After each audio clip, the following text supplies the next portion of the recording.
Hello everyone, welcome to అనకాని commerce. Students, ఇవాళ class లో సిఏ ఫౌండేషన్ వాళ్ళకి మనం bills of exchange chapter second part upload చేయబోతున్నాం అండి. ఫస్ట్ వీడియోలో మనం బిల్ డెఫినేషన్, అలాగే నెగోషియబుల్ ఇన్స్ట్రుమెంట్ యాక్ట్ 80 81 కింద మనకి ఏవేవి వస్తాయి, బిల్స్, నెక్స్ట్ వచ్చేటప్పటికి ప్రామిసరీ నోటు, తర్వాత చెక్. అలాగే నిన్న బిల్స్ గురించి డెఫినేషన్ చూసామండి. దాని నుంచి మనం క్యారెక్టరిస్టిక్స్ కూడా చెప్పాను నేను. తర్వాత పార్టీస్ టు బిల్ అండి, డ్రాయి అండి, పేయి. ఓకే. ఇప్పుడు మనం ఏంటి అంటే అసలు ఎంట్రీస్ ఎలా ఉంటాయి, ఎవరెవరి బుక్స్ లో ఫస్ట్ పార్టీ అలాగే సెకండ్ పార్టీ బుక్స్ లో ఎంట్రీస్ ఎలా రాసుకుంటారు, ఏ ఏ సిచ్యుయేషన్స్ లో అంటే డ్రావర్ కి 4 ఆప్షన్స్ ఉన్నాయండి. ఒకటి ఏంటి అంటే బిల్ ఆనర్ ఆర్ డిజానర్, ఎప్పుడు అతని వద్దనే ఉన్నప్పుడు. సెకండ్ సిచ్యుయేషన్ లో ఏంటి అంటే బిల్ డిస్కౌంట్ కి వెళ్ళిందండి బ్యాంకుకి, అప్పుడు honour or dishonour. Next third situation వచ్చేటప్పటికి నీకు బిల్ ఎండోర్స్ అయింది, వేరే వాళ్ళకి బదిలీ చేశారండి. అలా ఎన్నిసార్లు అయినా కానీ బదిలీ చేస్తూ ఉండొచ్చు. ఓకేనా, అంటే ఏ నుంచి బికి బదిలీ అయింది, బి నుంచి సికి, సి నుంచి డికి, అలా ఎన్నిసార్లు అయినా కూడా అవ్వచ్చు అనమాట. దాన్ని ఎండోర్స్మెంట్ అంటారు. ఆ సిచ్యుయేషన్స్ లో ఎంట్రీస్ ఎలా ఉంటాయి. తర్వాత బిల్ సెంట్ ఫర్ కలెక్షన్ లేదా బిల్ ఫర్ కలెక్షన్, ఆ సిచ్యుయేషన్ లో ఎంట్రీస్ ఎలా ఉంటాయని చూద్దామండి. ఈ ఆప్షన్స్ ఎవరు అవైల్ చేసుకోవచ్చు అంటే ఈ 4 ఆప్షన్స్ కూడా డ్రాయర్ ఎవరైతే ఉన్నారో డ్రావర్ అలౌ చేసుకుంటాడండి, అవైల్ చేసుకునేటటువంటి అవకాశం ఉంటుంది. డ్రాయింగ్ సందర్భంలో కాదు. డ్రాయింగ్ మాత్రం ఏ సిచ్యుయేషన్ లో అయినా కానీ, అంటే ఈ 4 సిచ్యుయేషన్స్ లో ఏ సిచ్యుయేషన్స్ లో అయినా కానీ ఆనర్ కి ఒక ఎంట్రీ, డిజానర్ కు ఒక రకమైనటువంటి ఎంట్రీ మనం రాస్తాము. దీని తర్వాత ఏంటి అంటే ఒకవేళ డిజానర్ అయితే గనక నోటింగ్ ఛార్జెస్ అనే వాటిని మనం ఎంట్రీలోకి తీసుకురావాలండి. నోటింగ్ ఛార్జెస్ అవంటే ఏంటి చెప్తాము. తర్వాత ఈ డిజానర్ అయినప్పుడు బిల్ ఏదైతే రాసుకున్నారో ముందు రాసుకున్నటువంటి బిల్లు రద్దయిపోతుందంటే అంటే చెల్లదు. సో మళ్ళీ అది క్యాన్సిల్ చేసేసుకుని కొత్త బిల్లు రాస్తారండి. ఇలా మనకి కంటిన్యూ అవుతా ఉంటది. రైట్. ఓకే. సరే, స్క్రీన్ షేర్ చేద్దామండి. ఓకే. రైట్. నిన్న థియరీ క్లాస్ అయింది మనకి, ఇంట్రడక్షన్ చెప్పుకున్నాము.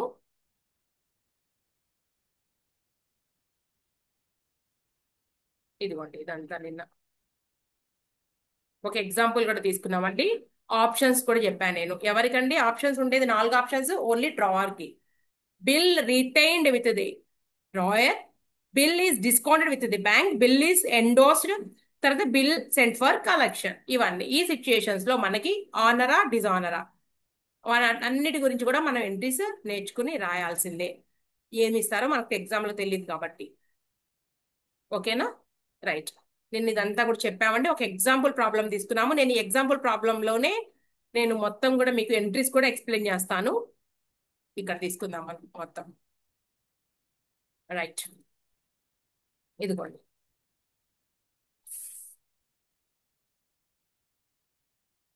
ఏం చెప్పామండి నిన్న?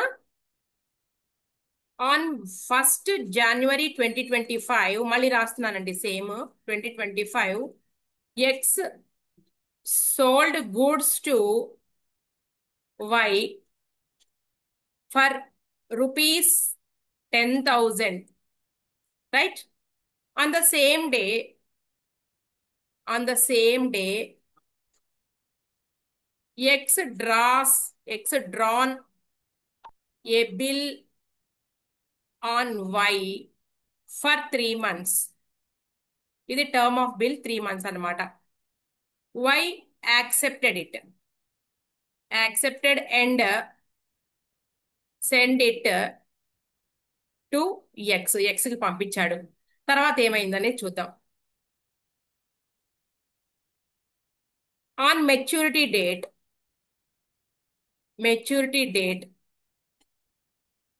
Bill is honoured. ఎవరండి ఆనర్ చేయాలి? ఎవరైతే అమౌంట్ ఇవ్వాల్సి ఉన్నారో వాళ్ళు. Bill is honoured by B. బీనా మనం రాసింది వై కదండి, వై. ఓకే. రైట్. ఇప్పుడు నిన్న ఏమంటున్నారంటే అవసరమైనటువంటి జర్నల్ ఎంట్రీస్ రాయమని చెప్తారనమాట. ఓకేనా. నెససరీ జర్నల్ ఎంట్రీస్ ఎవరి బుక్స్ లో? ఇద్దరి బుక్స్ లో అని అడుగుతున్నాను నేను. Give necessary journal entries in both books. Both books అంటే in the books of x, in books of y. ఇది మనకి ఇది ఏ సిచ్యుయేషన్? నీకు 4 సిచ్యుయేషన్ చెప్పాను కదండి. ఇది ఏ సిచ్యుయేషన్ అంటే ఇది ఫస్ట్ సిచ్యుయేషన్. ఎందుకు అంటే నేను ఏమని చెప్పానా, బిల్ బ్యాంక్ లో డిస్కౌంట్ చేశారని కానీ లేదా బిల్ ఎండోస్ అయిందని కాదు, కానీ బిల్ సెంట్ ఫర్ కలెక్షన్ అని ఏమి చెప్పలేదు. కాబట్టి ఇది ఏమిటి అంటే బిల్ ఈజ్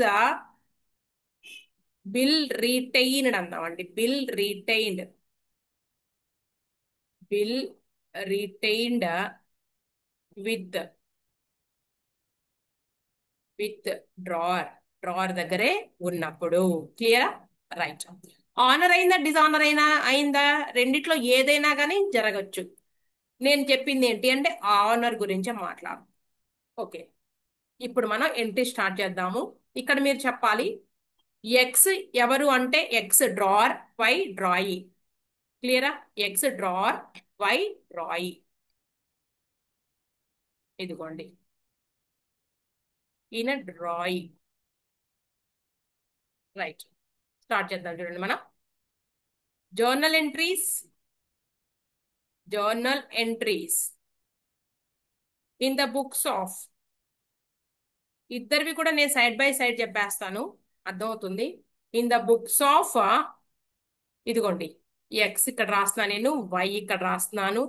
ఎక్స్ ఎవరు అంటే డ్రార్.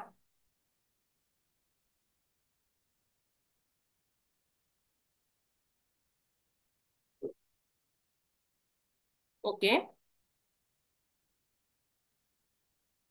దీన్ని డివైడ్ చేద్దాం ఇలా.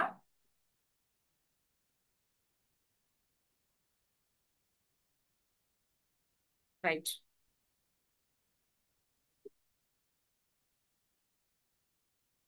ఓకే అండి, స్టార్ట్ చేద్దాము. ఫస్ట్ ఏం జరిగిందండి, ఎక్స్ డ్రావర్ ఈయన ఏం చేశాడండి, గూడ్స్ సేల్ చేశాడు. ఎప్పుడు? రాద్దాం సిచ్యుయేషన్. ఇప్పుడు మనం స్టార్ట్ చేద్దాం. When goods are sold. Goods అమ్మినప్పుడు రాయబోతున్నామండి. అదే ఈయనకి ఏమవుతుందండి, when goods are purchased. When goods are purchased. Okay, ఈయన క్రెడిట్ సేల్ చేశాడు కాబట్టి ఎక్స్ కి డెటార్స్ క్రియేట్ అవుతారు. అంటే ఎక్స్ బుక్స్ లో డెటార్ పేరు రాసుకుంటాడండి, వై బుక్స్ లో క్రెడిటార్ పేరు రాసుకుంటాడండి. క్లియరా?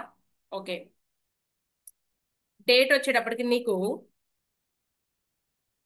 1 జనవరి 2025 గూడ్స్ సేల్ చేశాము. ఎవరు రిసీవ్ చేసుకున్నారు అంటే debit the receiver. Y account debtor to sales account. Sales అనేటటువంటి ఇన్కమ్ కాబట్టి అమౌంట్ 10,000 రూపీస్. 10,000 రూపీస్ రాసాము. నేను ఇక్కడ ప్రత్యేకించి మళ్ళీ డేట్ ఏం రాయట్లేదండి, కానీ డైరెక్ట్ గా ఎంట్రీ రాసేస్తున్నాం. పర్చేజెస్ అకౌంట్ డెబిటెడ్ టు, ఎవరి నుంచి ఎవరు బెనిఫిట్ ఇచ్చున్నారు అంటే ఎక్స్. X account 10,000 10,000. ఇంతవరకు మీకు అర్థమయ్యే ఉంటుంది. నెక్స్ట్ ఎంట్రీ ఏంటి అంటే గూడ్స్ సేల్ చేసామండి. సరే, గూడ్స్ కి అమౌంట్ రావాల్సిన ప్లేస్ లో అమౌంట్ రావట్లేదు. ఏమొచ్చింది అంటే బిల్స్ ఆఫ్ ఎక్స్చేంజ్. అంటే దాన్ని bills receivable. Bills receivable account debtor to, ఎవరి నుంచి వచ్చింది అంటే why account. 10,000 rupees. 10,000 rupees. Y ఇక్కడ బెనిఫిట్ ఇచ్చి ఉన్నాడు. Debit the receiver, credit the giver. ఇక్కడ ఏమైంది, సేమ్ డేట్ రాయట్లేదు. Date bills receivable account debtor to y కదండి. ఈయన ఇచ్చి ఉన్నాడు కాబట్టి ఎవరు రిసీవ్ చేసుకున్నారు అంటే x. X account debtor to bills payable account. Bills payable account అండి. అమౌంట్ 10,000 10,000. నెక్స్ట్ పాయింట్ రాద్దాం. నెక్స్ట్ ఏముంది ఇంకా, మనకి గడువు డేట్ నా ఆనర్ అయింది అని చెప్పారండి సమ్ లో. అవునా? ఆనర్ అయ్యింది. ఫస్ట్ సిచ్యుయేషన్ లోనే ఉన్నాము మనం, బిల్ ఎక్కడికి వెళ్ళలేదండి, ఆనర్ అయ్యింది. ఫస్ట్ సిచ్యుయేషన్ ఏంటి అంటే ఇక్కడ ఇదిగోండి ఫస్ట్ సిచ్యుయేషన్ ఇలా పెట్టి రాస్తున్నాను. Bill is retained. మీరు రాయొద్దండి, నేను అన్ని ఒక చోట ఎక్స్ప్లెయిన్ చేస్తే మీకు అర్థం అవుతుందని రాసిన. Bill is retained with drawer. Drawer దగ్గర బిల్లు ఉంటే పరిస్థితి ఏంటి? మీరు ఇవన్నీ బాక్సులు కొట్టి రాయాల్సిన అవసరం లేదు. మీకు అర్థం కావడం కోసం నేను ఒక దాంట్లో చదువుతాను. రైట్. అది కూడా ఏ సిచ్యుయేషన్ లో అండి? ఇఫ్ ఆనర్ అని పెడుతున్నానండి. ఆనర్ అది కూడా ఏం జరిగితే ఆనర్ అయితే. ఇఫ్ అన్నాను అంటే ఇంకొకటి ఉంటుందనే అర్థం. ఇఫ్ ఆనర్ ఆనర్ అయితే పరిస్థితి ఏంటి? ఆనర్ అయితే పరిస్థితి ఏంటి? క్లియరా? రైట్. చూద్దాం. మెచ్యూరిటీ డేట్ వచ్చేటప్పటికి 3 days యాడ్ చేసుకుంటే 4th January 2025 లో బిల్ ఆనర్ అయ్యింది అంటే రావాల్సిన అమౌంట్ వచ్చేస్తుందండి. బ్యాంక్ అకౌంట్ డెటార్ టు డబ్బులు వచ్చినప్పుడు ఇక బిల్ ఎందుకు పంపించేస్తున్నామండి మేము. బిల్స్ రిసీవబుల్ అకౌంట్ రాయాలి. 10,000 రూపీస్ 10,000 రూపీస్ అర్థమైంది అనుకుంటున్నాను నేను. సేమ్ డేట్ నా ఈయనకు వచ్చేటప్పటికి ఏంటి అంటే అమౌంట్ వెళ్ళిపోతుందండి. Debit what comes in, credit what goes out according to real rule. అవునా? సో బ్యాంక్ ని మనం క్రెడిట్ చేద్దామండి, క్యాష్ ఆర్ బ్యాంక్ ని. బిల్స్ పేయబుల్ ఇదిగోండి ఫస్ట్ ఎంట్రీలో బిల్, దీని ముందు ఎంట్రీలో బిల్ పంపించాడు కదండి, వెళ్ళిపోయింది కదండి. ఇప్పుడు బిల్ వచ్చేస్తుందండి. Bills payable account debtor to cash or bank account. ఇంతకు ముందు అయితే మేము చిన్నప్పుడు నేర్చుకున్నప్పుడు అన్ని కూడా క్యాష్ క్యాష్ రాసేవాళ్ళం అండి. ఇప్పుడు బ్యాంక్ ట్రాన్సాక్షన్స్ ఎక్కువైపోయినాయి కదా అన్ని. సో ఇది ఎంట్రీ. బిల్ ఈజ్ ఆనర్డ్ ఎప్పుడండి? బిల్ ఆనర్ అయినప్పుడు అని ఇక్కడ అర్థం. అర్థమైంది అనుకుంటున్నా నేను. ఇంకొకసారి చెబుతాను. Journal entries in the books of X అలాగే in the books of Y. When goods are sold, sale చేసినప్పుడు ఎవరు రిసీవ్ చేసుకున్నారు? వై. డెబిట్ ద రిసీవర్ కాబట్టి according to personal rule debit the receiver. So Y account is debited. To sales, sales ఎందుకు credit చేశాను అంటే according to nominal rule sales అనేది income, debit expenses and losses, credit incomes and gains. ఈయన దృష్టిలో ఆలోచిస్తే అంటే in the point of view, ఎవరు why point of వ్యూలో పర్చేసెస్ అనేటటువంటి expense according to nominal rule debit all expenses and losses. So purchase is debit. To X, X ఏం చేశాడు అంటే ఇక్కడ బెనిఫిట్ ఇచ్చాడు అకార్డింగ్ టు పర్సనే కదండి, ఎక్స్ అనేవాడు వ్యక్తే కదా. Debit the receiver, credit the giver. Right. Goods ఇస్తే మనం కొనుక్కున్నాము, ఇచ్చాడు కాబట్టి క్రెడిట్ అయ్యాడు. Next bills receivable account debtor. Okay, bill అనేటటువంటి అసెట్ వస్తుంది కాబట్టి debit what comes in. So bills receivable account debtor to Y అనేవాడు పర్సన్ ఇచ్చి ఉన్నాడు కాబట్టి క్రెడిట్. ఎక్స్ ఇక్కడ ఏమైందండి?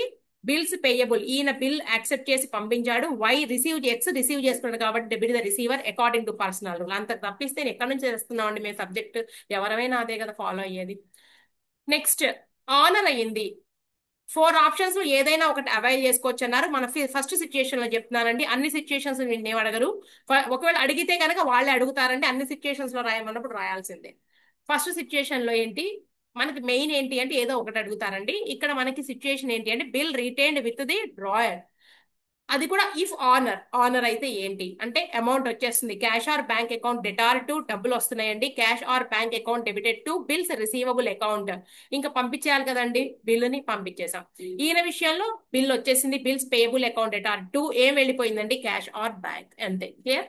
ఆనర్ అయితే చెప్పానండి ప్రతి సిచ్యుయేషన్ లో అంటే ఏంటి, ప్రతి ఆప్షన్ దగ్గర కూడా ఆనర్ ఆర్ డిజానర్ రాస్తున్నానండి నేను. డిజానర్ అయితే ఏంటండి మ్యాటర్, ఏమి చేద్దాము అంటే చెబుతా. డిజానర్ అయితే ఇదిగోండి ఇఫ్ డిజానర్ అని రాద్దాం మళ్ళీ. ఇఫ్ డిజానర్, ఇఫ్ డిజానర్ ఎప్పుడండి? బిల్ అతని వద్దనే ఉన్నప్పుడు డిజానర్ అయితే same date 4th January 2025. Honour అయినా డిజానర్ అయినా కామన్ పాయింట్ బిల్స్ రిసీవబుల్ మాత్రం క్రెడిట్ అవుతుందండి. కానీ బ్యాంక్ అకౌంట్ డెబిట్ అవ్వదు ఎందుకంటే డబ్బులు రాలేదు కాబట్టి. మరి ఏమి చేస్తామండి? పనికిరాని బిల్లు ఏం చేస్తామండి? ఎవరి నుంచి వచ్చిందో ఇదిగోండి సెకండ్ ఎంట్రీ ఉంది కదండి, వచ్చినప్పుడు మనం ఏదైతే ఎంట్రీ రాసుకున్నామో వెళ్ళిపోయేటప్పుడు మనం సేమ్ ఎంట్రీ రివర్స్ చేసుకోవచ్చు. రివర్స్ చేసేసేయి అంటే why account debited to receive చేసుకున్నాడండి బిల్లు. ఇదిగోండి bills receivable account.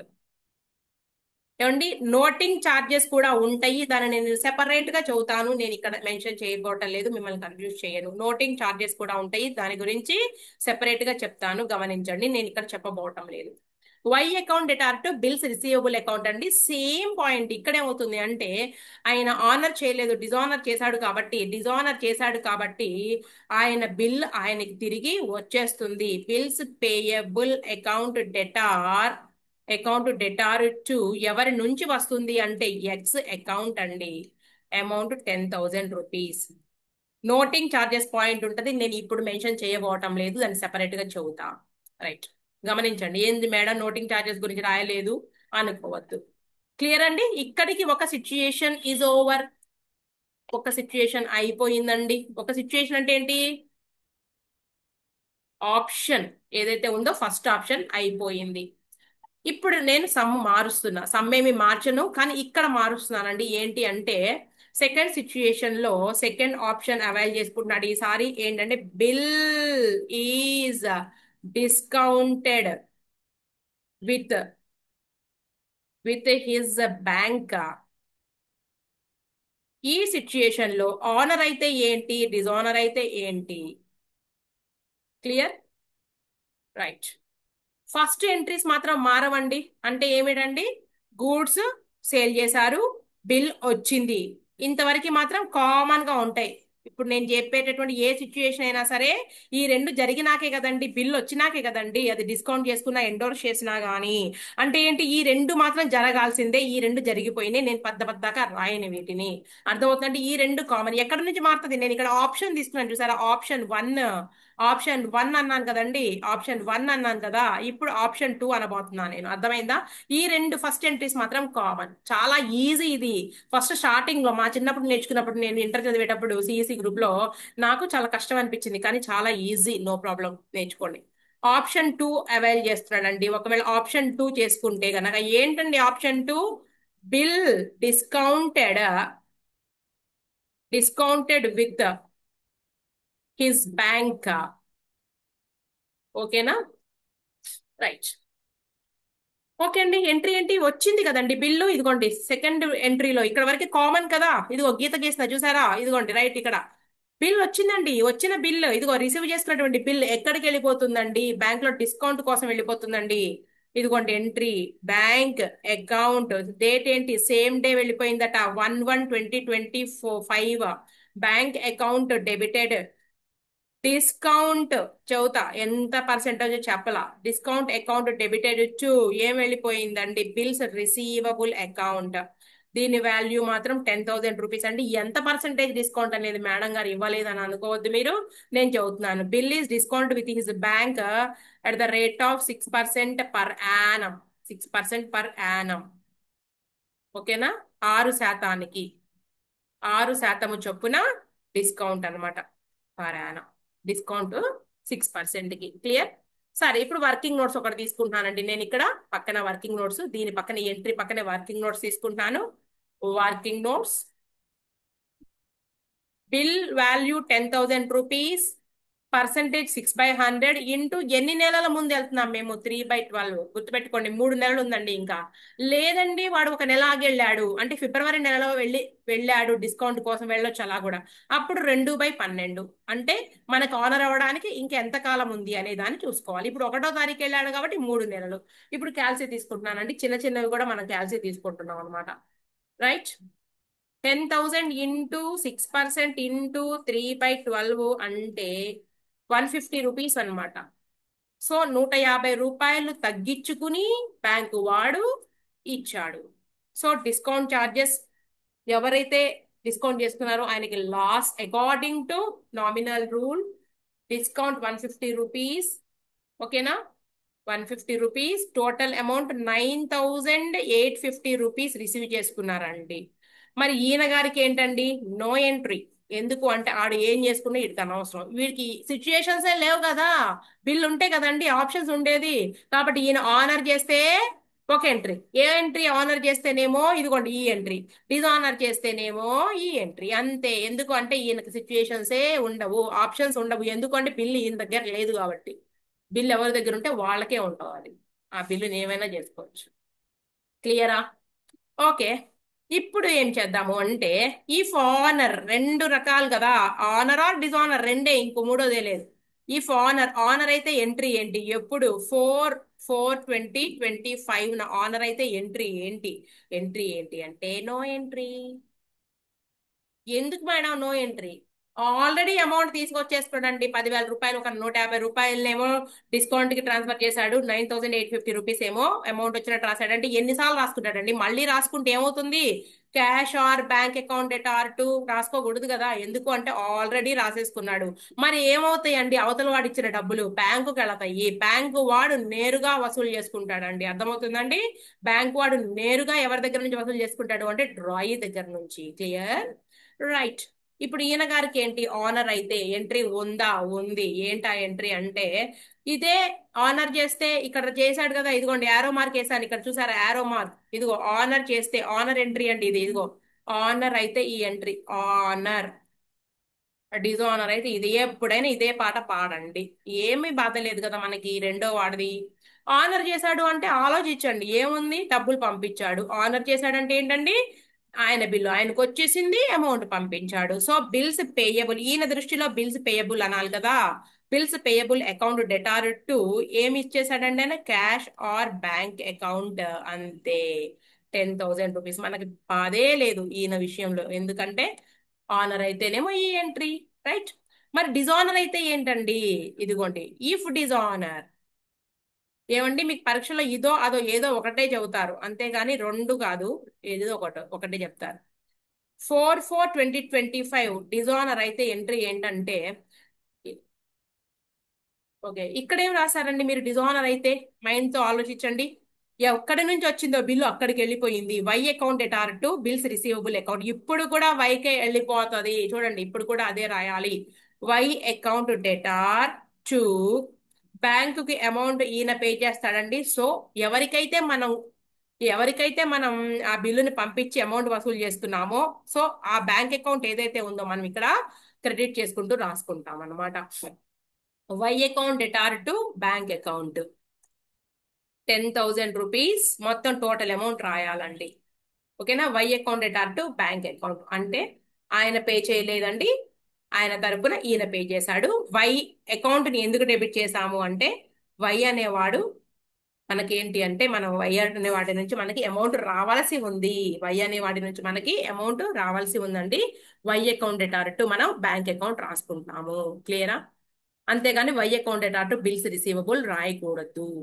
Why account debtor to bank account 10,000 రాయాలి. మరి ఈయన ఏంటండి? డిజానర్ అయితే ఎంట్రీ ఏంటి? ఈయనకి డిజానర్ అయితే ఎప్పుడు రాసేదా రాయాలండి. డిజానర్ అయినప్పుడు ఎంట్రీ ఏంటంటే ఈయనకి సేమ్ బిల్ వచ్చేసింది.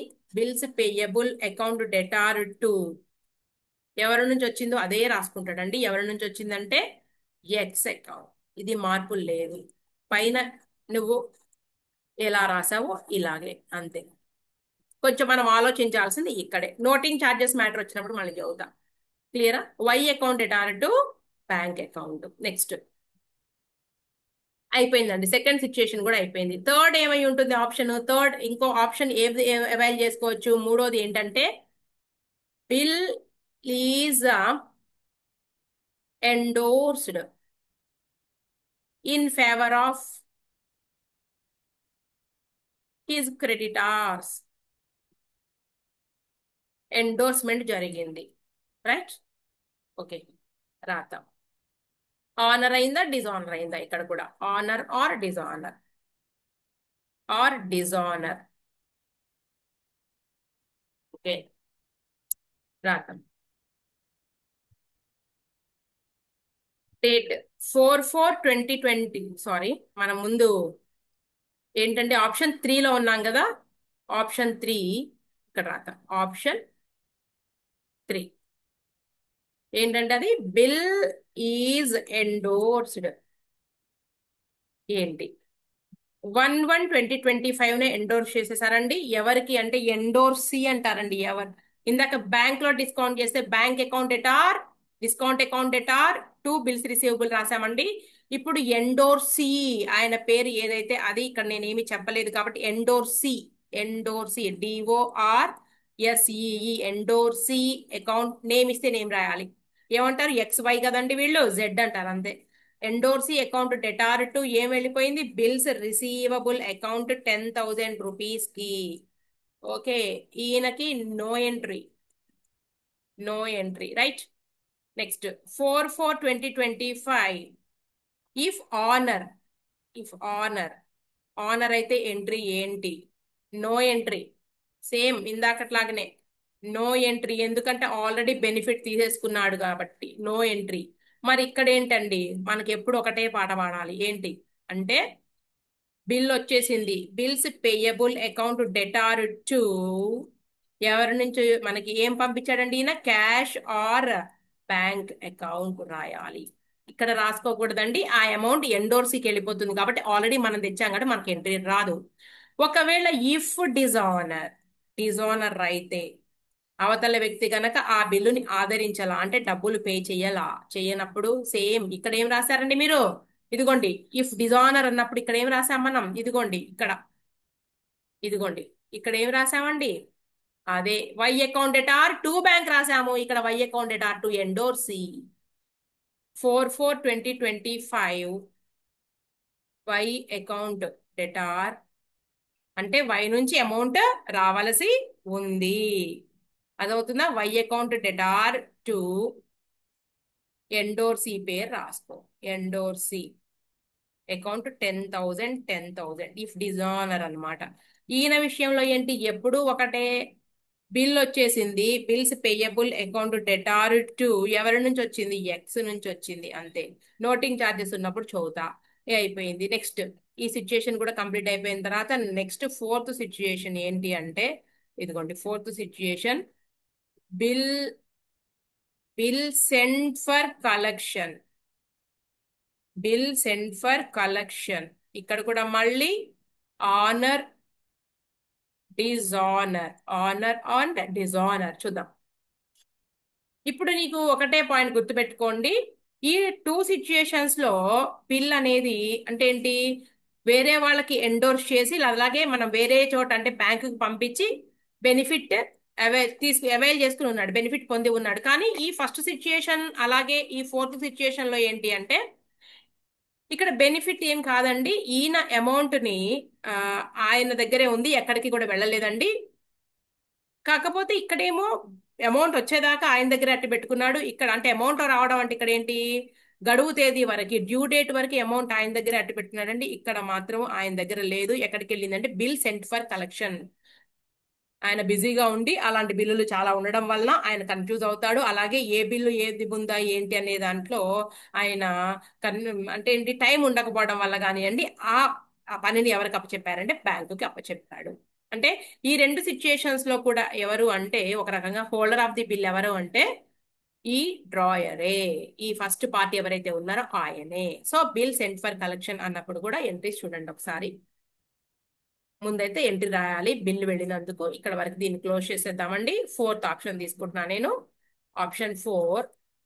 ఆప్షన్ 4 ఏంటండి అది, బిల్ ఫర్ కలెక్షన్ లేదా bill sent for collection. Collection right, first entry రాసుకుందామా. ఏంటి, ఎక్కడికి వెళ్తుందండి బిల్లు, ఇదిగోండి bill sent for collection. Same ఏదైతే అదే, ఎండోర్స్ చేస్తే ఎండోర్సీకి పంపిస్తే ఎండోర్సీ అకౌంట్ డెటార్, బ్యాంక్ లో డిస్కౌంట్ కి వెళ్తేనే bank account debtor, bill send for collection అయితే అదే రాసుకో, bill send for collection account debtor, account debtor to bills receivable account. ఏముందండి, ఎండోర్స్మెంట్ చేస్తేనేమో ఎండోర్సీ, బ్యాంక్ లో డిస్కౌంట్ చేస్తే bank account debtor to bills receivable, bill send for collection అంటే bill send for collection account debtor to bills receivable. ఈయన గారికి వీడు ఏం చేసుకుంటే మాకేం తెలుసా అని అడుగుతున్నాడు వీడు, మాకు తెలియదు. So no entry, no entry కూడా రాయాల్సిన అవసరం లేదు. డేట్ 1/1/2025.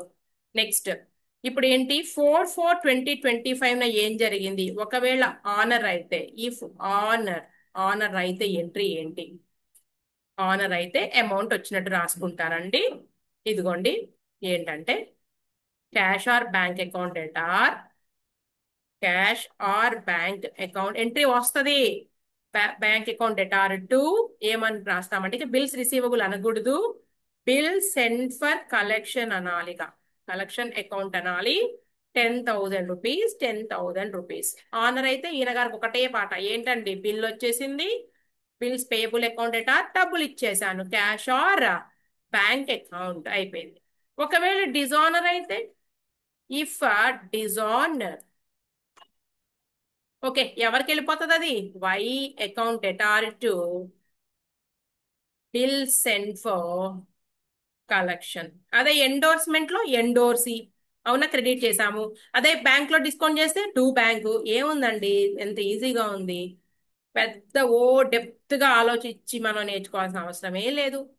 ఇక్కడ ఏంది, ఎప్పుడు ఒకటే పాట కదా. బిల్ వచ్చింది, bills receive, sorry, bills payable account debtor to, ఎవరి నుంచి వచ్చింది, ఎక్స్ అకౌంట్, అంతే. నోటింగ్ చార్జెస్ నేను చెప్పలేదు, నేను సెపరేట్ ఎంట్రీలో చెబుతా. ఓవర్, ఇంతే. ఓకేనా? మొత్తం చూసుకోండి ఒకసారి. ఇదిగోండి, ఇది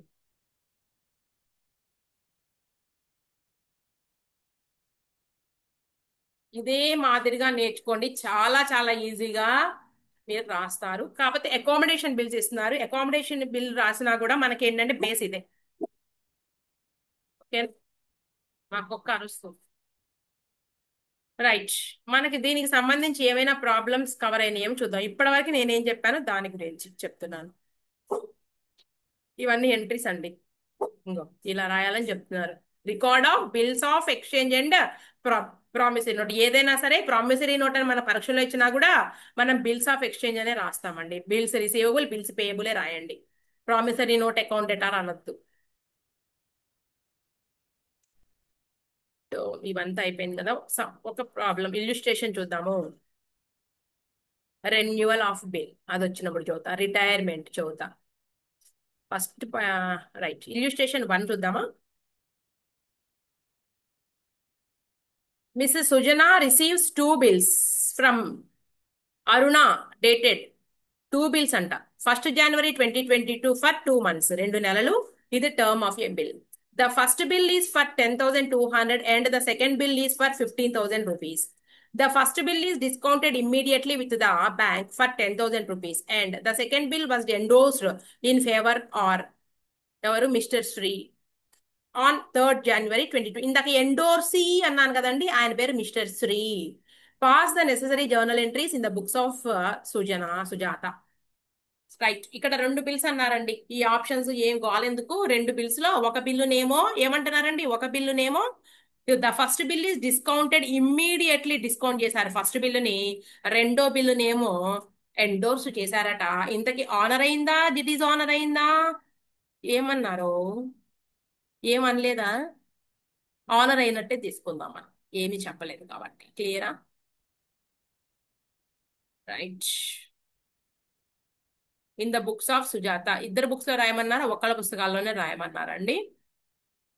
ఇదిగోండి, ఒక ఎంట్రీలో తెలియజేశారు సింపుల్ గా. అంటే ఇక్కడ ఆనర్ ఆర్ డిజానర్ వరకు ఇవ్వాలా మీకు కథ. ఓన్లీ ఆ బిల్ని డిస్కౌంట్ చేసినప్పుడు, అలాగే సెకండ్ బిల్ ని ఎండోర్స్ చేసినప్పుడు ఎంట్రీస్ రాయమన్నారు. అంతకన్నా కథ ఏమీ లేదు. ఇక్కడికి వెళ్ళిపోదాం రండి. చాలా చిన్న ప్రాబ్లం. ఓకే,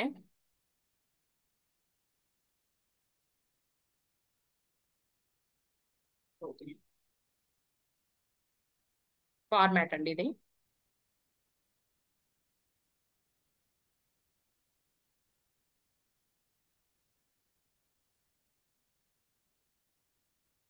డేట్, 3 ఎంట్రీస్ చాలే. ఆనర్ ఆర్ డిజానర్ దాకా వెళ్ళలేదండి బాబు.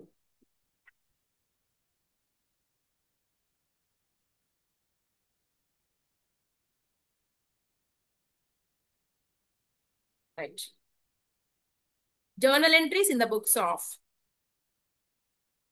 Journal entries in the books of Sujatha.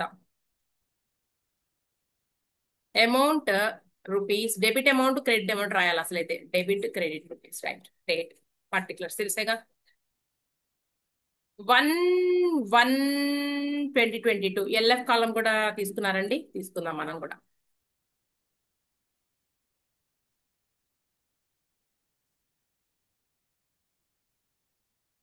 Right, debit rupees, credit rupees. 1/1/2022 ఎవరికి గూడ్స్ అమ్మారండి సుజాత గారు? 25,200 రూపీస్ అనుకో. ఎందుకంటే ద ఫస్ట్ బిల్, అసలు ఇక్కడ గూడ్స్ అమ్మడము కొనడాలు ఏమీ లేవు, డైరెక్ట్ గా బిల్ వచ్చినట్టు రాసేసుకున్నారండి. 10,200, ఇంకొకటి 15,000 రూపీస్, మొత్తం కలిపేసి టూ బిల్స్ కి మనం ఎంట్రీ రాసుకోవచ్చు. మొత్తం కలిపి ఎంతండి? 25,200 rupees. 1/1/2022 bills receivable account debited to ఎవరి నుంచి వచ్చిందండి? పేరు అరుణ అకౌంట్. అరుణ అకౌంట్ టూ బిల్స్ మొత్తం కలిపేస్తే నీకు 10,000 ప్లస్ 15,000, 10,200 కాబట్టి 25,200 రూపీస్. 25,200 రూపీస్ టూ బిల్స్ రాసుకున్నాం. నెక్స్ట్ ఏమైందండి? సేమ్ డేట్ 1/1/2022 ఒక bill bank account debited discount account debtor to bills receivable account అండి. అమౌంట్ రాద్దాము. 200 రూపాయలు. ఎంత అంటున్నారు వాళ్ళు? చూద్దాం. The first bill is discounted immediately with the bank. 10,000 రూపీసే కలెక్ట్ చేసుకున్నారు. అంటే 10,200లో 200 రూపాయల డిస్కౌంట్ పోను 10,000 రూపాయలు తీసుకుంటే 10,200 రూపాయలు ఇలా రాసుకున్నాం. అయిపోయింది. Next same date 1/1/2022. నేను సేమ్ డేట్ అనే అనుకుంటానండి, ఇమ్మీడియట్ అన్నారు కదా. ఇంకొక దాన్ని ఎండోర్స్ చేశారు, ఆయన పేరు mister Shri. So mister Shri account debited to ఏం వెళ్ళిపోయిందండి? Bills receivable account.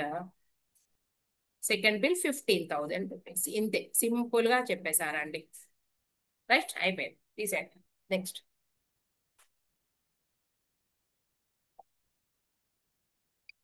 Vijay sold goods to Preetham on 1st September 2022 for 1,06,000. Preetham immediately accepted a 3 months bill. On due date, Preetham requested that the bill is renewed for a fresh period of 2 months. Renew చేశాడు అంటే cancel చేసేయాలి. Renewal జరిగింది అంటే ఆ first bill ఏదైతే ఉందో అది cancel చేసేయాలి. Cancel. Vijay agrees, provided interest at 9% per annum was paid immediately in cash. To this, Pritham was agreeable.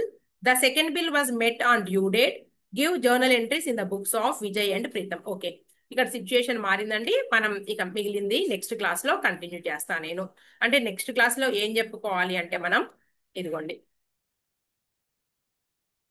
ముందు నోటింగ్ ఛార్జెస్ అనేటటువంటి సిచ్యుయేషన్ ఎప్పుడు వస్తుంది అంటే ఆనర్ అయినప్పుడు సంబంధం లేదంటే డిజానర్ ఎప్పుడైతే అయిందో అప్పుడు నోటింగ్ ఛార్జెస్ ప్రసక్తి వస్తుంది. అసలు నోటింగ్ ఛార్జెస్ అంటే ఏంటి? డిజానర్ అయినప్పుడు ఏంటి అంటే ఆ బిల్ ఏదైతే ఉందో అంటే గడువు తేదీన అంటే 4/4/2025 అని రాస్తున్నాం కదండి ఇందాక ఎగ్జాంపుల్లో. డిజానర్ అయ్యింది అనగానే ఈ డ్రావర్ ఏం చేయాలి అంటే, డ్రావర్ అంటే డ్రావర్ కాదు, ఇక్కడ హోల్డర్ ఆఫ్ ది బిల్ ఎవరైతే వాళ్ళండి. హోల్డర్ ఆఫ్ ది బిల్ ఎవరైతే ఆయన, ఎవరి దగ్గర బిల్ ఉంటే ఆయన. మన డ్రావర్ అనే రాయద్దు, హోల్డర్ ఆఫ్ ది బిల్. ఎందుకు అంటే మనకేం చెప్పారు? ఆ అతని ఆర్డర్ మేరకి ఎవరినైతే సూచిస్తున్నాడో ఆయనకి ఇవ్వండి. బేరర్ ఆఫ్ ది బిల్, ఎవరి చేతిలో అయితే బిల్ ఉందో వాళ్ళకన్నాం కదండి. హోల్డర్ ఆఫ్ ది బిల్ ఎవరైతే ఉన్నారో ఈయన ఏం చేయాలి అంటే ప్రూవ్ చేయాలండి. నోటరీ దగ్గరికి వెళ్ళి నోటింగ్ ఛార్జెస్ పే చేసేసి బిల్ డిజానర్ అయింది అనేసి ప్రూవ్ చేయాల్సి ఉంటుంది అనమాట. అర్థమవుతుందండి? అలా నోటరీ దగ్గరికి వెళ్ళినప్పుడు ఆ నోటరీ పబ్లిక్ కి పే చేసేటటువంటి అమౌంట్ ని ఏమంటారు అంటే నోటింగ్ ఛార్జెస్ అంటారు. ఓకేనా? నోటింగ్ ఛార్జెస్ అంటారండి. నోటింగ్ ఛార్జెస్ ని ఫస్ట్ ఎవరు పే చేస్తారు అంటే హోల్డర్ ఆఫ్ ది బిల్ ఎవరైతే వాళ్ళు. రైట్. ఫస్ట్ ఆప్షన్ లో హోల్డర్ ఆఫ్ ది బిల్ ఎవరండి? డ్రావర్. ఎందుకు అంటే bill retained with the drawer దగ్గర. అవునా? బిల్ రీటైన్డ్ కాబట్టి సెకండ్ ఆప్షన్ లో ఎవరండి holder of the bill? Second option లో ఎవరండి? బ్యాంక్. ఏమైంది ఇక్కడ? బిల్ డిస్కౌంటెడ్ కాబట్టి క్లియరా? థర్డ్ ఆప్షన్ లో ఎవరండి? ఎండోర్సీ అండి. Holder of the bill endorsee. ఎందుకు అంటే బిల్ ఎండోర్స్డ్ కాబట్టి. అర్థమవుతుందా? Bill endorsed. మరి ఫోర్త్ ఆప్షన్ లో ఎవరండి? ఫోర్త్ ఆప్షన్ లో కూడా డ్రావరే. అంటే హోల్డర్ ఆఫ్ ది బిల్ ఎవరు అంటే ఈయన. ఎందుకు అంటే బిల్ సెంట్ ఫర్ కలెక్షన్ అంటే ఈయన ఎటువంటి బెనిఫిట్ తీసుకోలేదు. బిల్ వసూలు చేయమని బిల్ అమౌంట్ ని బ్యాంకుకి ఆ పని పురమాయించాడు కాబట్టి. క్లియర్ అర్థమవుతుందండి. ఈ రెండు సిచ్యుయేషన్ లోనే కొంచెం మనం జాగ్రత్తగా ఉండాలి ఎంట్రీ ఏమి రాసుకుంటాము. ఓకేనా. ఇప్పుడు డిజానర్ ఎంట్రీ ఉందండి ఎవరి బుక్స్ లో అండి? ఇన్ ద బుక్స్ ఆఫ్, ఇదిగోండి, in the books of drawer dishonour entry ఏమి రాస్తామండి మనం? ఫస్ట్ ఆప్షన్ లో ఫస్ట్ ఆప్షన్ ఏంటండి? Bill retained. బిల్ రిటైన్డ్ అప్పుడు మనకి in the books of drawer, అలాగే in the books of drawee. First option clear అండి, కన్ఫ్యూజ్ అవ్వద్దు. First option bill retained. Bill retained అనమాట. ఇది ఏమని రాస్తాము? బిల్ రిటైన్డ్ అన్నప్పుడు ఆనర్ అయి డిజానర్ ఎంట్రీస్ అండి. ఇప్పుడు బిల్ రిటైన్ అప్పుడు డిజానర్ అయితే dishonour and noting charges paid by the drawer. ఆయనే కదండి పే చేసేది. అర్థమవుతుందా? In the books of drawer first option, అలాగే in the books of drawee bill retained. Bill అతని వద్దనే ఉన్నప్పుడు నోటింగ్ ఛార్జెస్ పే చేసినప్పుడు ఏంటి డిజానర్ ఎంట్రీ ఏంటి? డిజానర్ ఎంట్రీ ఏంటి అంటే మనకు మామూలుగా తెలుసుగా, ఇందాక ఏం రాసాము? బిల్ ఎవరికి వెళ్ళిపోవాలి? వైకి వెళ్ళిపోవాలి. Y account debtor to bills receivable. ఇంతవరకు అర్థమైంది కదండి. మనం ఇంతకు ముందు రాసుకుంది ఇదే కదా. బిల్ వాల్యూ ఎంతండి? 10,000 రూపీస్. ఓకే. ఏం చేస్తున్నాడండి? హోల్డర్ ఆఫ్ ది బిల్ ఎవరని చెప్పా నేను ఫస్ట్ ఆప్షన్ లో? డ్రారే, అవునా? So cash account, cash or bank account ఎంత? ఏదో 100 రూపాయలు 50 రూపాయలు ఉంటుంది. మొత్తం 10,100 రూపాయలని వై నుంచి ఈసారి కొత్త బిల్లులో రాసుకుని వసూలు చేసుకుంటాడండి. సో వై అకౌంట్ 10,100 రూపాయలు. రైట్, అర్థమవుతుందండి.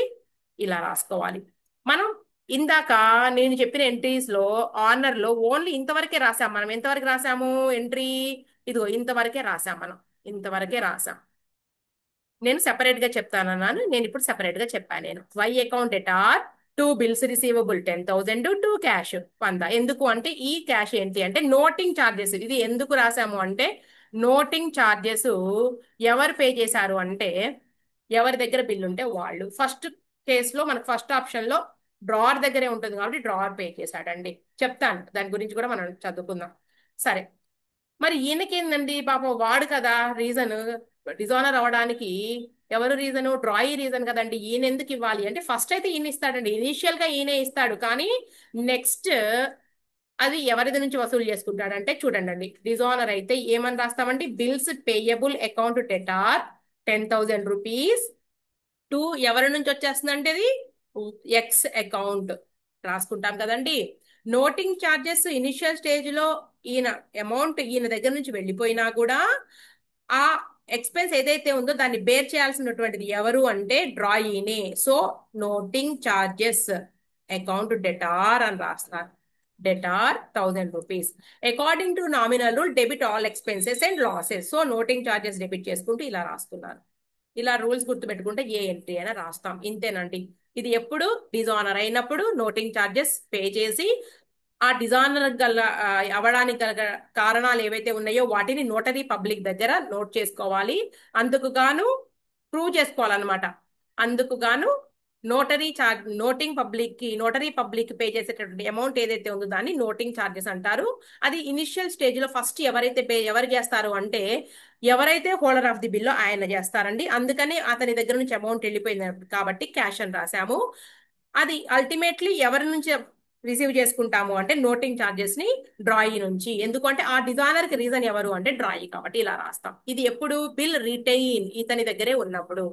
నెక్స్ట్ సెకండ్ రెండో ఆప్షన్ లో ఏమైందండి? సెకండ్ ఆప్షన్ లో బిల్ డిస్కౌంటెడ్, అవునా? Bill discounted with his bank. Bill discount చేసుకున్నప్పుడు నోటింగ్ ఛార్జెస్. ఇదిగోండి ఎంట్రీ ఏంటి? వై అకౌంట్ డెబిట్ టు మనం బ్యాంక్ రాస్తాం కదా. Y account debtor to bank account రాస్తాం కదండి. ఓకేనా? రైట్. అయితే ఇక్కడ ఏం రాస్తాం? మనం ఇంకా సెపరేట్ గా టూ క్యాష్ అని రాయకూడదు. ఎందుకు అంటే ఇప్పుడు నోటింగ్ ఛార్జెస్ పే చేసేది ఎవరు అంటే బిల్ బ్యాంక్ కి వెళ్ళింది కదా. ఇదిగోండి బ్యాంక్ అని రాశాను కదా. హోల్డర్ ఆఫ్ ది బిల్ ఎవరండి? బ్యాంకు. సో 10,100 రూపీస్ ఇక్కడ కలిపి రాసేస్తామండి. 10,100 రూపీస్ బ్యాంక్ వాడు పే చేశాడు. ఈ 10,100 రూపాయలు బ్యాంక్ తో కలిపి రాస్తాం. ఇక్కడ నో చేంజ్ సేమ్ ఏంటి? Bills payable account debtor, noting charges account debtor to X account అండి. 10,000 రూపీస్, 100 రూపీస్, 10,100, నో చేంజ్. క్లియరా? తర్వాత థర్డ్ ఆప్షన్ ఏంటి నీకు? ఎండోర్స్మెంట్ లో బిల్ ఎండోర్స్డ్, రైట్? అప్పుడు సేమ్ ఏం లేదు. Y account debtor to holder of the bill ఎవరండి? Endorsee account. 10,100. చూడండి ఎంత సింపుల్ గా ఉందో. అంతా ఒక చోట నేర్పిస్తే ఇలాగే ఉంటుంది. వీడి దాంట్లో no change. Bills payable account debtor, noting charges account debtor to X account. 10,000 rupees, ఇక్కడ 100 రూపీస్, ఇక్కడ 10,100 రూపీస్. క్లియరా? నెక్స్ట్ ఇక ఫోర్త్ ఆప్షన్ లో కూడా హోల్డర్ ఆఫ్ ది బిల్ ఎవరు అంటే నీకు బిల్ సెంట్ ఫర్ కలెక్షన్ లో, హోల్డర్ ఆఫ్ ది బిల్ ఎవరు అంటే డ్రారే. అవునా? సో ఇక్కడ ఏం రాస్తాము అంటే ఇక్కడ మార్పేమి లేదు. Y account debtor to bill sent for collection to cash or bank account 100 rupees, 10,000 rupees, ఇక్కడ 10,100 రూపీస్. ఇక్కడ no change. Bills payable account debtor, noting charges account debtor to X account. 10,100, 10,100. ఇది అర్థమైందండి ఈ సిచ్యుయేషను. నెక్స్ట్ ఇదిగోండి ఇక్కడ నుంచి గీత case ఫస్ట్కి వెళ్ళిపోం. First situation ఇది ఇది ఇది. ఈ రెండు ఒకటే. ఓకేనా? ఈ రెండు ఏ రెండు? ఇదిగోండి మళ్ళీ ఇక్కడ. రైట్? అర్థమైందా? ఎందుకంటే బెనిఫిట్ ఏం తీసుకోలేదండి. ఈ 1, 4 ఆప్షన్స్ లో ఎంట్రీస్ అయితే మారలా. ఇదిగో చూసుకోండి ఒకసారి. క్లియరా? ఇది ఏంటి అంటే నోటింగ్ ఛార్జెస్ గురించి అండి. దీని గురించి ఎక్కడ మెన్షన్ చేశారు చూద్దాము. Renewal of bill, noting charges ఒకసారి చదివి ఆపేద్దాం. Noting charges. It is necessary that the fact of dishonor and the causes of dishonor should be established. If the acceptor can prove that the bill was not properly presented to him for payment, he may escape liability. Therefore, if there is dishonor or fear of dishonor, the bill will be given to a public official known as notary public. These officials present the bill for payment, and if the money is received, they will hand over the money to the original party. But if the bill is dishonored, they will note the fact of dishonor. ఇక్కడ నుంచి అండి important. But if the bill is dishonored, they will note the fact of dishonor with the reasons and give the bill back to their client. For this service, they charge a small fee. This fee is known as noting charges. The amount of noting charges is recoverable from the party which is responsible for dishonor. ఓకేనా? ఇక్కడ నుంచి మనకి important noting charges గురించి ఇది ఇక్కడ నుంచి start అవుతుంది. Suppose X received from Y a bill for 1,000. On maturity, the bill is dishonored and rupees 10 is paid as noting charges. The entry in this case will be ఇదిగోండి bills receivable, ఇదిగోండి Y account debtor to bills receivable to bank, ఇలా. ఓకేనా? ఇది endorsement అప్పుడైతే ఇలా. Y account debtor to Z. అదే bank లో discount చేస్తే ఇలా. ఇంతే. మనం చెప్పినయే కనబడుతున్నాయిగా, ఏముంది కొత్తగా? Renewal of bill. ఇక దీని గురించి నేను రేపు చెప్తానండి. ఇక నెక్స్ట్ ప్రాబ్లం ఏదైతే ఉందో సెకండ్ ప్రాబ్లం సంబంధించి మనం చూద్దాం. ఇంట్రెస్ట్ కూడా ఉందట, అదేంటో చూద్దాం. ఓకే అండి.